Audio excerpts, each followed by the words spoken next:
Hi, it's me. So I'll do a little home video this year, just so you can see that I'm okay, still alive, and I can tell you a bit about what my year's been like, and of course wish you a Merry Christmas and a Happy New Year. Yeah.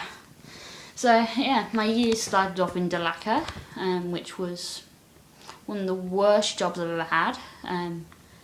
But at the same time, I learnt a lot about like Australian rural life in general, and yeah, it was interesting. It was fun in some respects. There's not very many people who can say they've mustered cattle on horseback and in a ute. I nearly crashed into a dry creek doing that. Les found it all rather amusing from where he was sat on his horse. I didn't. Yeah. I can tag and dehorn cattle,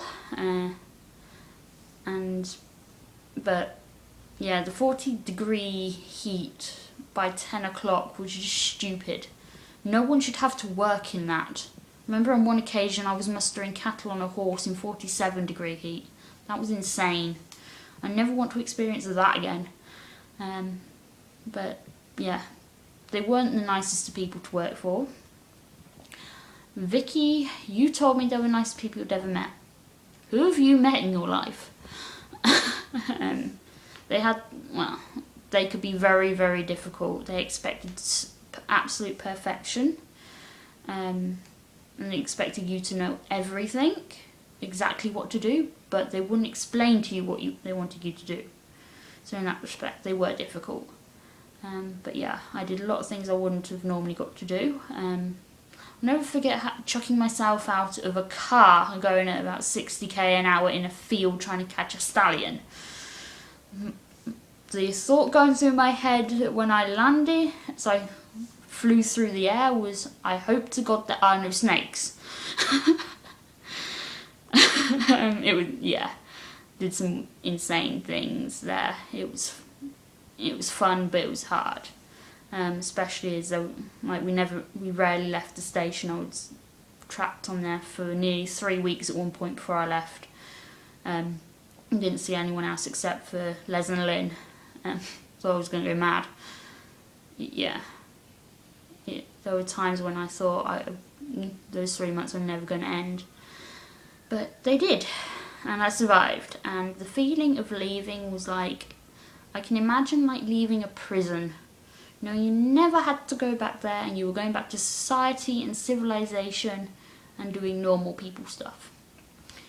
So I went to Brisbane for a week, caught up with the family, which was a lot of fun. I get on really well with Angela and Frank. Auntie Margaret worries me. She's a little bit batty. She thinks that David Cameron is an alcoholic. It might explain a few things, but yeah.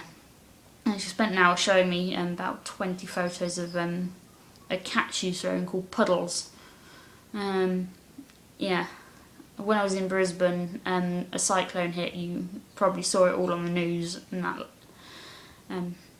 Yeah, I've never seen rain like that. It was scary, and the river just rose so quickly. It destroyed so much. The winds were insane as well. To be fair, the Gold Coast got a worse battering than the city, but still pretty bad. I didn't get to do half the things I wanted to do while I was there because of it. I was holed up in my hostel for most of the week, just going completely mad as everyone was in there. Serious cabin fever. It was mad. Yeah, but it didn't dampen Australia Day. I'd heard a lot about that holiday and I was really looking forward to seeing it.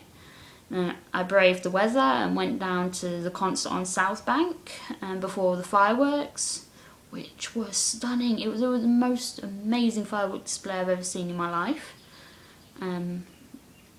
Yeah, it was amazing. And then I went and found a pub, which happened to be an Irish pub, which had live music playing. Had a few drinks, got talking to other travellers, backpackers, and a few Aussies. We all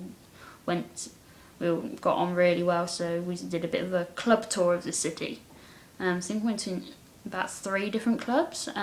Got back as the sun was coming up about 5:30, I think. It was a damn good night from what I remember. Yeah, really enjoyable. Brisbane's not my favourite place in the world. It's a bit dull and industrial, really. I'd say it's a bit like the Birmingham of Australia. So I was really glad to get back to Sydney, mainly for the weather, which was a lot nicer. I caught up with all my friends who live there, and I didn't stay very long, only a few days. It was really nice seeing them all again. Went back to Oakville, my old job at the show jumping yard. See everyone there, helped out for the day because they were short staffed, and I'm really nice. Yeah, then I went to Canberra. That was different. I didn't know what to expect, but it was different from anywhere I've been. Like, it's nothing like Brisbane or Sydney. It's quiet. It's a city, but it's like a small English country town. It's like Southam, but a much bigger version. It's very pretty, very scenic, and very quiet. Because it's sort of like the Parliament and political stuff and all that. Everything's really strict there. So, yeah, it's mainly all the MPs and businesses and their families and whatever. Yeah, so all the businesses close at 5 p.m. at night, and there's not very many pubs and stuff, so nightlife's a bit dead. I couldn't believe it. This was a city that was dead by 6. It was insane. But yeah, that was interesting. I really like Canberra, actually. It was a very pretty place and very quiet. Got lost the first day drastically. I walk everywhere. I've not got a map. Recipe for disaster is me, let's face it. But yeah, I liked it. I'd like to go back if I get the chance. Then I headed to Melbourne. Spent 3 weeks looking for a job. I'm doing touristy stuff along the way, like the Great Ocean Road weekend, where I met a couple of really good friends, Steph and Dorothy, who I'm still in contact with. They're au pairs in Melbourne at the time, and yeah, they're cousins from Germany. We got on really well, had a great weekend. Great Ocean Road is stunning. It's so pretty. The coastline is amazing. The sea is cold. Yes, I swam in it. In February, late summer, early autumn, because I'm daft. Yeah, then that night we all went to the pub and had a few drinks. Steph tried to get me drunk and failed. It was amusing watching her try though. We danced badly, we sang even worse. But I play pool amazingly. Turns out I can play pool when I'm slightly drunk. Yeah, me and Todd, the guy who's running the weekend away, we teamed up in the pub and thrashed the locals, basically. It was so funny. Next day, did a helicopter ride over the 12 Apostles, which was fantastic. I've never been in a helicopter before, so it was really exciting. And then on the way back, we picked blackberries. One of the guys decided to try and lean over too far to grab them and nearly fell over the edge of the cliff.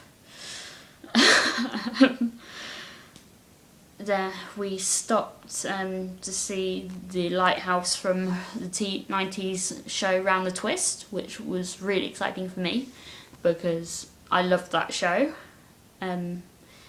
It's a lot smaller than I expected though. Like you can't live there like they did in the TV show, but I recognised all the scenery around it. It was pretty cool. Yeah, I did. I also did the neighbours' night and the tour. It's fantastic meeting all the stars and that. The studio is tiny. You can probably walk around the entire thing in 10 minutes. It's amazing the amount of different shots they can get in that time. It really is. In that that small space, it's incredible.